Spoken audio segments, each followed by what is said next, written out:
दोस्तों आज की इस वीडियो के अंदर बात करेंगे Indian railway finance corporation limited के ऊपर। आज कितनी तारीख है?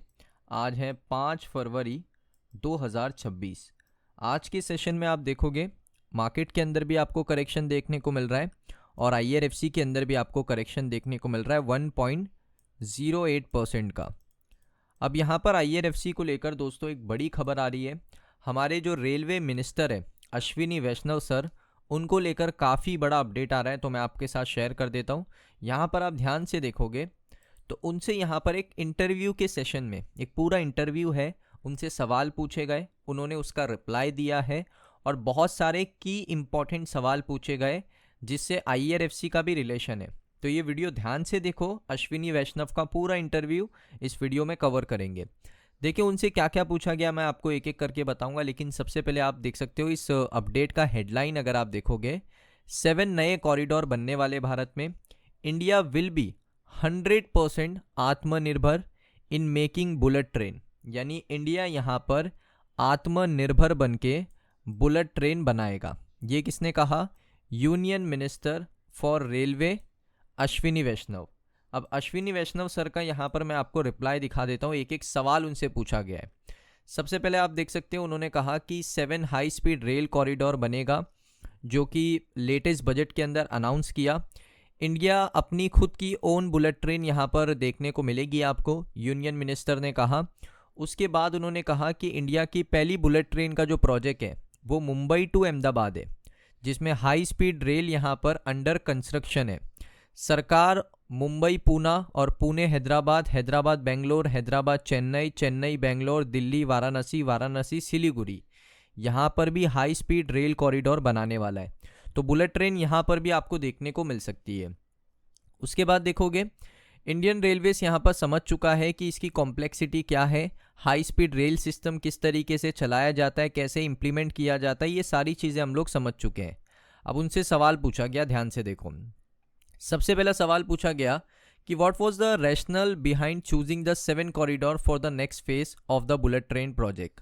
तो उन्होंने यहाँ पर उसका जवाब दिया कि हाई स्पीड रेल एक गेम चेंजर साबित हो सकता है। हमने 7 कॉरिडोर इसलिए बनाए क्योंकि आप ध्यान से देखोगे हैदराबाद, चेन्नई, बेंगलोर, इसको हम डायमंड कहते हैं। ये जो ट्राइंगल है ना, हैदराबाद, चेन्नई, बेंगलोर, इसको हम लोग डायमंड कहते हैं क्योंकि ये 3 मेजर इकोनॉमिक सेंटर है, यानी यहाँ पर जो बिजनेस है, जो ट्रेड है, वो काफ़ी ज़्यादा होता है।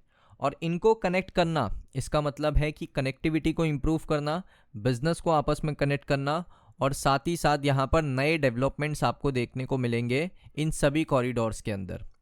उसके बाद दोस्तों इनसे पूछा गया एक और सवाल। ये सवाल था कि यहाँ पर जो टोक्यो है, यानी जो जापान है, क्या उससे थोड़ा इंस्पिरेशन है या उनके साथ हम पार्टनरशिप कर रहे हैं? तो उन्होंने कहा कि अगर आप Tokyo, Osaka high speed rail देखोगे जापान के अंदर, तो इन्होंने भी यहाँ पर कुछ इसी तरीके से यहाँ पर बहुत सारी सिटीज़ को मिलाकर ही बुलेट ट्रेन को डिज़ाइन किया है। तो उसी तरीके से हम लोग कर रहे हैं। इसको कौन फाइनेंस करेगा? देखिए यहाँ पर इसको ये सवाल पूछा गया कि बुलेट ट्रेन के प्रोजेक्ट्स को कौन फाइनेंस करेगा। तो उन्होंने कहा कि इसको लेकर अभी तक कुछ चीज़ फाइनलाइज नहीं हुई है, लेकिन डिटेल प्रोजेक्ट रिपोर्ट्स आने के बाद ही इसको बनाया जाएगा और उसमें ये बताया जाएगा कि इसको कौन फाइनेंस करेगा। दोस्तों मैं आपको बता दूं, मेजॉरिटी यही चाहता है कि IRFC इसको फाइनेंस करे। Indian railway finance corporation company बनी क्यों है? फाइनेंस करने के लिए बनी है ना। और जब भारत का इतना बड़ा आत्मनिर्भर प्रोजेक्ट बुलेट ट्रेन आने वाला है तो IRFC इसको फाइनेंस करेगा। ये मुझे ऐसा लगता है कि IRFC ही बुलेट ट्रेन को फाइनेंस कर सकता है। उसके बाद उनसे पूछा गया, will the new corridor be develop with foreign collaboration like Japan being a partner in the Mumbai Ahmedabad corridor. तो क्या यहाँ पर उनसे सवाल पूछा गया कि कोई फॉरेन कोलैबोरेशन है, यानी किसी के साथ पार्टनरशिप करके हम लोग ये बुलेट ट्रेन बना रहे? तो उन्होंने कहा कि इसके ऊपर कोई डिसीजन अभी लिया नहीं गया, ये हमारा पहला प्रोजेक्ट है। हमने कोलैबोरेट किया है जापान के साथ, लेकिन हमने ये भी देखने को मिला है कि कुछ हमें लर्निंग करने की ज़रूरत है, कुछ चीज़ें हमें ऑब्जर्व करने की ज़रूरत है, कुछ चीज़ें समझने की ज़रूरत है इस हाई स्पीड ट्रेन से कॉम्प्लेक्सिटी को लेकर। तो उन्होंने कहा कि अभी कुछ डिसाइडेड नहीं है। उसके बाद यहाँ पर बुलेट ट्रेन दूसरी ट्रेन से अलग कैसी होगी? तो उन्होंने कहा कि ये हाई स्पीड इंटरेक्शन ट्रेन है और इसकी कॉम्प्लेक्सिटी इसका सबसे इम्पॉर्टेंट पॉइंट है, क्योंकि ये ट्रेन दोस्तों यहाँ पर बहुत तेज़ी से चलती है। इसका जो करंट स्पीड आ रहा है वो 300 किलोमीटर पर आवर का है, जो कि एक्सट्रीमली गुड है।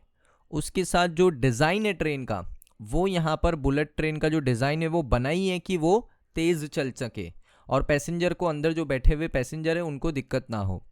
उसके बाद उनसे कहा कि क्या ये ट्रेन मैन्युफैक्चर करेगा BEML? तो उन्होंने कहा जी हाँ, BEML ही दोस्तों यहाँ पर इस ट्रेन को मैन्युफैक्चर कर रहा है, तो BEML के शेयर के ऊपर फोकस रखो। उसके बाद उन्होंने कहा which high speed rail system Chinese, Japanese और साउथ कोरियन हम कौन सा इम्प्लीमेंट करेंगे? तो उन्होंने कहा कि हम यहाँ पर अपने कंट्री के मुताबिक, अपनी कंट्री की नीड्स को देखकर एक पूरा सिस्टम यहाँ पर बनाएंगे और वो सबसे यूनिक होगा, क्योंकि हमारा कल्चर अलग है, हमारी सिटीज़ अलग है, हमारी जियोग्राफी अलग है। तो इस वजह से हमें पूरा सिस्टम जो है, जो हाई स्पीड रेल सिस्टम है, वो सेपरेट हम डिज़ाइन करेंगे नया। उसके बाद उनसे पूछा गया कि जो पहली बुलेट ट्रेन प्रोजेक्ट है वो डिले क्यों हुआ, साथ में इससे रिलेटेड कोई एक्शन प्लान आपके पास है, 7 कॉरिडोर का कंप्लीट कब होगा, इसका टाइम वाइम कुछ आपके पास है? तो उन्होंने कहा कि जो पहला प्रोजेक्ट था उसमें डिज़ाइन बहुत कॉम्प्लेक्स था। इनिशियली हमने प्लान किया था कि हम यहाँ पर जापान की तरह बुलेट ट्रेन बनाएंगे, लेकिन उसको डिस्कनेक्ट करना पड़ा, क्योंकि जो विलेजेस हैं, ट्रैक के साइड में बहुत सारे विलेज होते हैं, उसमें लोग इन्वायरमेंटल के कंसर्न है, क्योंकि खेती बाड़ी भी होती है। तो इस वजह से यहाँ पर हमने उस प्रोजेक्ट को थोड़ा सा डिले किया। उसके बाद हमने किया कि हम कॉरिडोर बनाते हैं ताकि विलेजेस को भी प्रॉब्लम ना हो, उनके एग्रीकल्चर के जो आप कह सकते हो कंपाउंड्स हैं उनको भी प्रॉब्लम ना हो।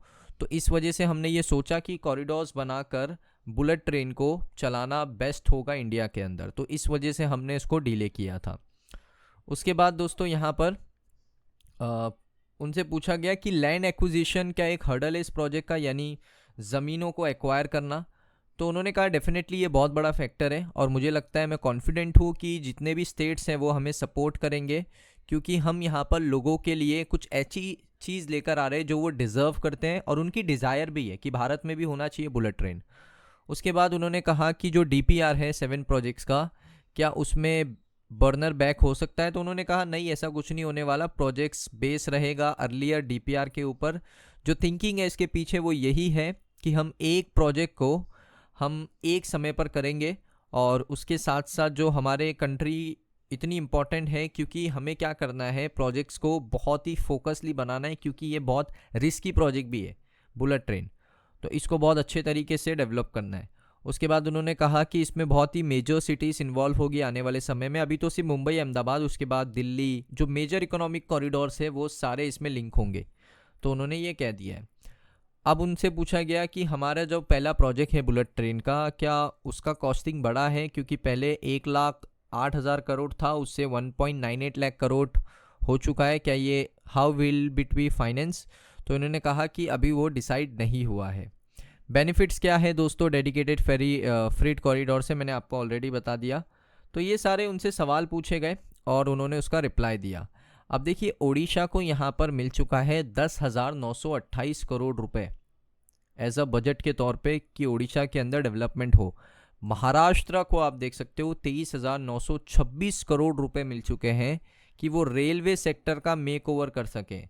महाराष्ट्र के अंदर बहुत ही जल्द वंदे भारत ट्रेन आपको देखने को मिलेगी, अमृत स्टेशन रीडेवलपमेंट स्कीम वहाँ पर शुरू होने वाली है और पूरा इलेक्ट्रिफिकेशन कंप्लीट होने वाला है। तो ये सारी चीज़ें आपको महाराष्ट्र के अंदर देखने को मिलने वाला है। सो दोस्तों, ये वीडियो आपको कैसा लगा कमेंट सेक्शन में बताइए।